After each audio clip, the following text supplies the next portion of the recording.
So from cars, let's turn to swimming. Let me introduce Claire Mills again from Puddle Ducks and Victoria Rowley from Puddle Ducks in East Kent, North Kent and South East London. Hello to you both.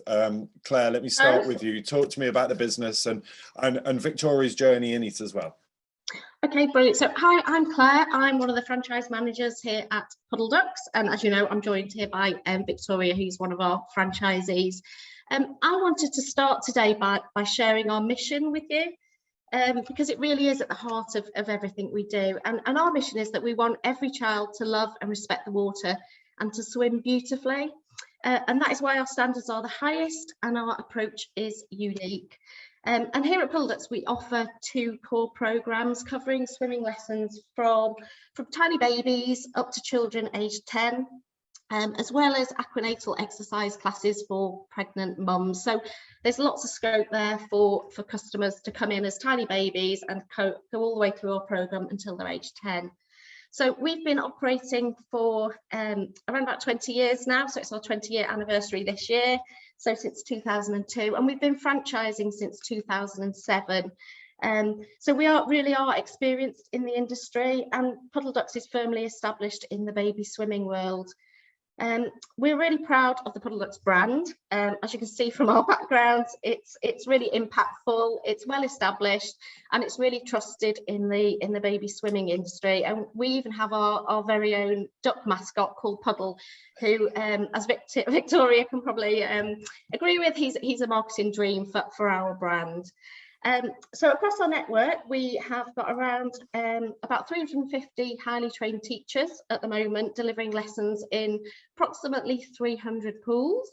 And we deliver those lessons every week to just over 25,000 customers at the moment. And those customers are managed by our 33 franchise teams, who operate around about 50 territories across the UK. So at the moment, we've got around about 63% coverage. So that's coverage with franchisees and Puddle Ducks lessons across the UK, and a further 30-ish territories that are still to be occupied. So that's a real kind of whistle-stop sort of brief overview of who we are and what we do, but nothing really compares to hearing directly from one of our franchise owners about what it means to own and to run a Puddle Ducks franchise. So, Victoria, could you tell us a little bit about what you were doing professionally before you joined Puddle Ducks? Yeah, I had a bit of a varied working background. So I wanted to start working as soon as I could. So when I was 14 years old, I looked for my first part-time job and realised that the easiest way to get some money in doing something I love was to train to be a football referee. So that's what I did. Started refereeing some football games at the weekend and after school where I could, alongside obviously going to school. When I was 16, I got a part-time job at Tesco. And then at 18, I was hit with credit crunch, as everyone else was.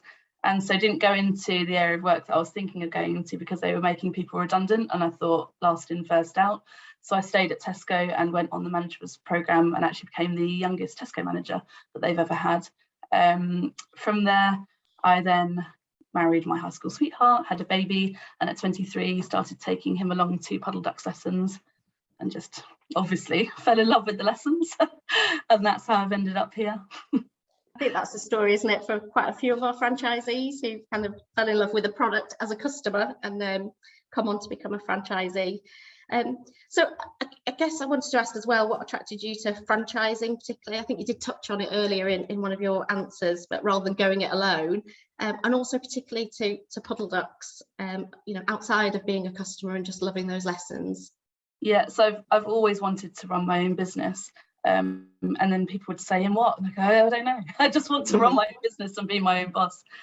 When I had my baby, as I said, I was looking around for swimming lessons. Swimming lessons was the top thing that I wanted to do. And that was the one baby club that I was willing to spend some money on because I wanted to make sure we went to the best lessons. Everything else, sign and everything else that we did, I didn't mind which groups we went to for that, but swimming, it had to be the best. And so did lots of research, and what I really liked about Puddle Ducks was that it seemed to be completely baby led, and that every child was progressed individually.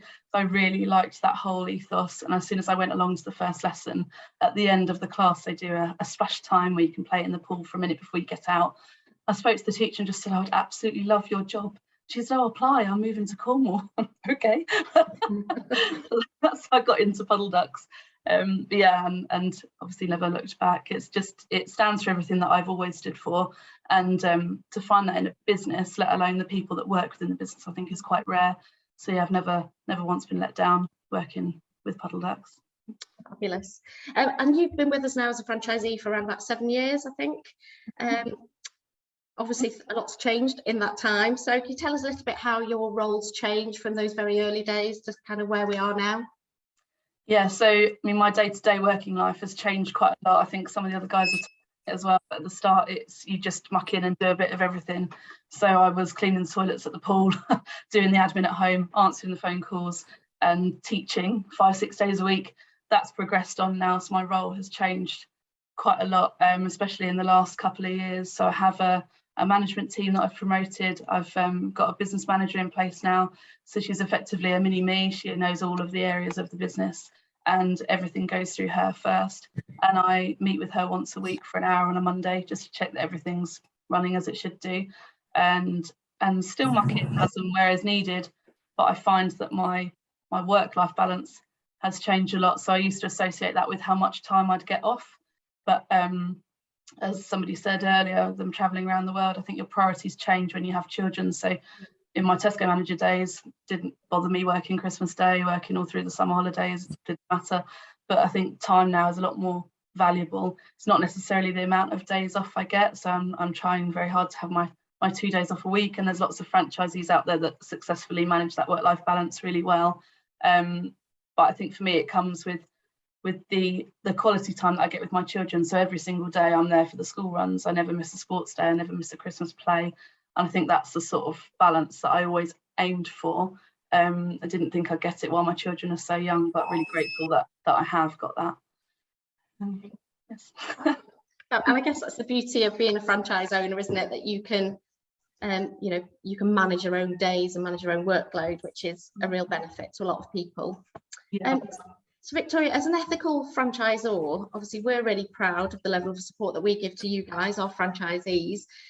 What levels of that support, or what elements of that support do you value most as a franchisee?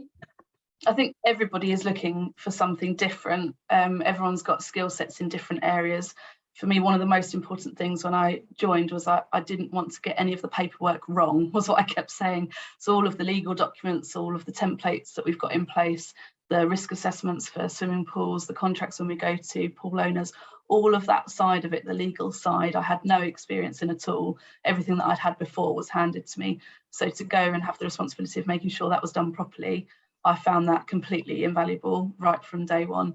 I think it's all of the other support that you don't even realise at the start is there, and it just as time goes on, I didn't realise that you got that as well. I didn't realise they helped with that too.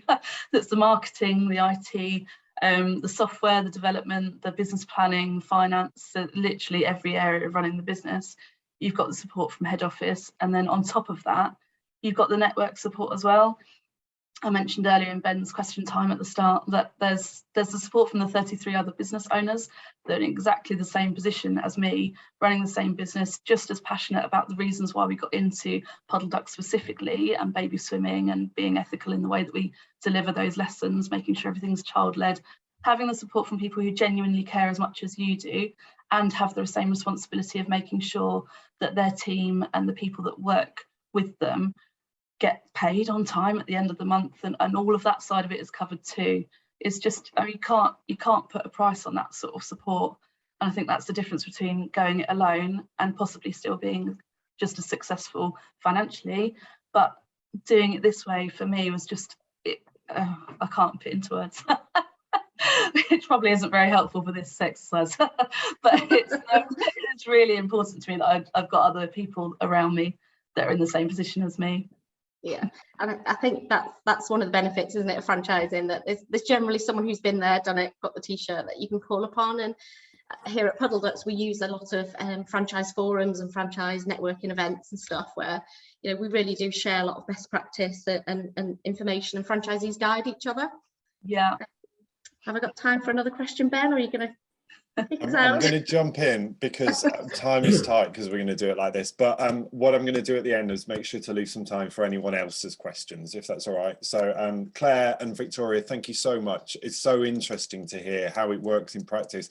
And that's the point of these sessions, isn't it? All that practical, you know, day-to-day logistical information that people need to know.